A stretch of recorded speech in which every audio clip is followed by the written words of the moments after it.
Good afternoon, I'm Tyler Rago, and this is FPTV 25 News. Tonight we have plenty of stories to share, so let's get into it. There's been an increase happening of vandalism on campus. Vandalism affecting freshman dorms and the library has been on the rise recently, according to Campus Safety. There have been multiple incidents reported to Campus Safety that have been considered vandalism, including punching and kicking holes in the walls. Also shattering mirrors and bathroom destruction. The majority of the incidents have been happening at the freshman dorms, while some have happened in the library, as well as at Peterson Manor. We've probably gotten 8 cases in the last week, said Maureen Sturgis, Director of Campus Safety. Sturgis says they caught one person on camera destroying property. That case will be taken care of by an on-campus judiciary hearing, and the vandal will be punished accordingly. Sturgis said, "You all have to live here. Respect your home. Take care of it and take care of each other." On to the next story. Long-term stress can now be linked to obesity. Evidence shows that when people are stressed out, they are more apt to quickly turn to high-calorie comfort food to help relieve their stress. However, scientists are now making the connection between long-term stress and obesity. A study published in Obesity magazine tested 2,527 men and women over 50 years old, quantifying stress by measuring levels of their stress through hormones and through hair samples, according to the New York Times. Scientists have been testing the cause for obesity for years, but after controlling factors like age, sex, ethnicity, smoking, and diabetes, they found that the higher the cholesterol, which is the stress hormone found in the body, the greater the body weight, and BMI. All of these factors do seem to matter in obesity rates, but stress has been found to be number one. Other studies in the past have measured the cholesterol in blood, urine, or saliva, but those numbers can vary by the time of day. However, this study used hair growth, which is measured general stress level over 2 months to get a picture of the long-term effect, according to the Times. On to the next story now. Sarah E. Jackson, an epidemiologist at University College of London, said that while it may not be possible to eliminate stress, you may be able to find ways to control it. Even just being aware that stress might make you eat more may help. So if you don't want to gain a few extra pounds before heading on your spring break, get your stress levels under control without the unhealthy snack foods. In other news, you can now take Netflix on the road. Last year, Netflix announced a new feature allowing users to download video content to a mobile device to be able to watch when an internet connection was slow or unavailable. The feature is currently up and running. Not every show will work without Wi-Fi, but Netflix is currently trying to expand the watch list for users on the road. To see what shows you can temporarily take with you, have to download the Netflix app on your Android or iOS devices, and then look into the upper left corner of the main screen and select Available for Download from the menu. Some shows that are currently available are House of Cards, Orange is the New Black, Master of None, The Crown, and Stranger Things. Netflix hopes that this new feature will help its users to get outside and travel more while still having their favorite shows just a click away. On to politics.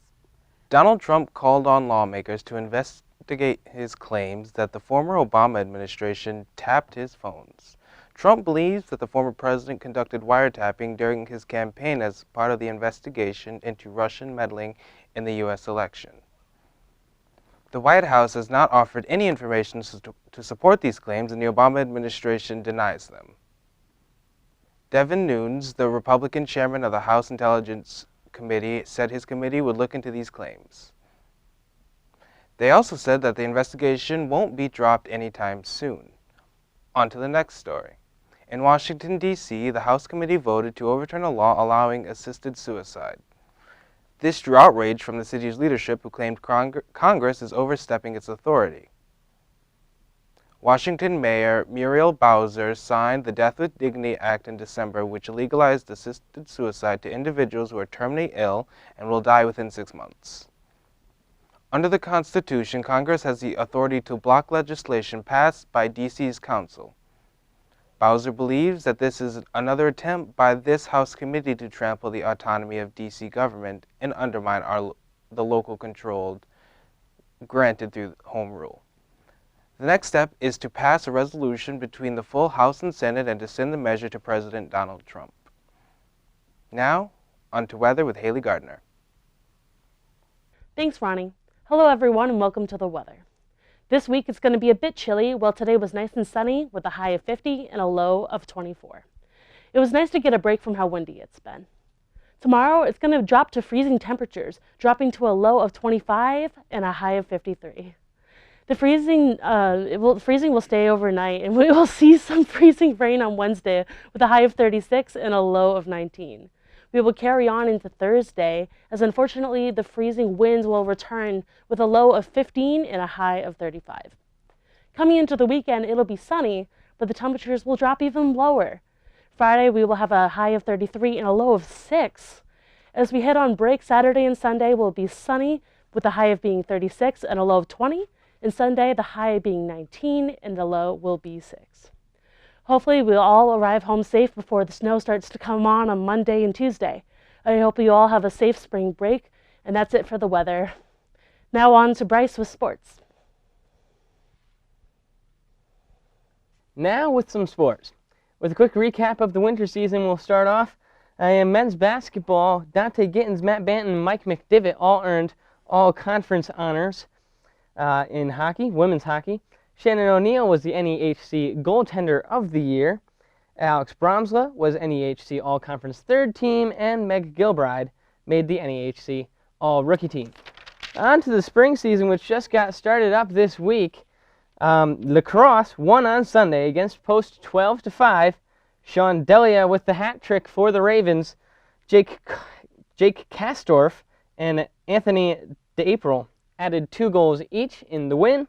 Connor Waxman sends away 12 shots in the Raven victory. Women's lacrosse won Saturday against Nyack College, 16-3. Brianna Sweeney had 6 goals and 5 assists in the win. Caitlin Sweeney added 3 goals and 3 assists herself. Denise Hunt with the win for the Ravens. She turned away 9 shots. Golf heads to North Carolina next week. Women's golf will be playing in a tournament at Foxfire Resort and Golf Club, with the men's golf team playing in a tournament at Wilson Country Club. And finally, baseball won back-to-back games against Adelphi College. In Game 1, they won 7-3. Tim Going, the center fielder, had 3 RBIs in the victory. Cody McFarland got his second victory of the season. In Game 2, the Ravens won 2-0. John Amendola went the distance with the complete game shutout. He gave up just 6 hits, 1 walk, and he struck out 5 in the Raven victory. Solo home runs by left fielder Chris Lavorgna and catcher Stephen Octave. At the professional levels, the World Baseball Classic got started this morning in the early this morning. Israel beat Korea 2-1. Later on tonight, we have Israel versus Chinese Taipei. Tomorrow there's a good matchup as Cuba will play Japan. The U.S. gets started on Friday versus Colombia. And finally, the NFL free agency period begins tomorrow.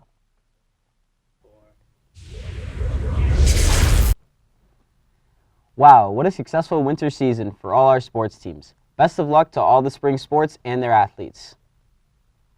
I'm Tyler Rago, alongside I'm Like Tuccio. signing off.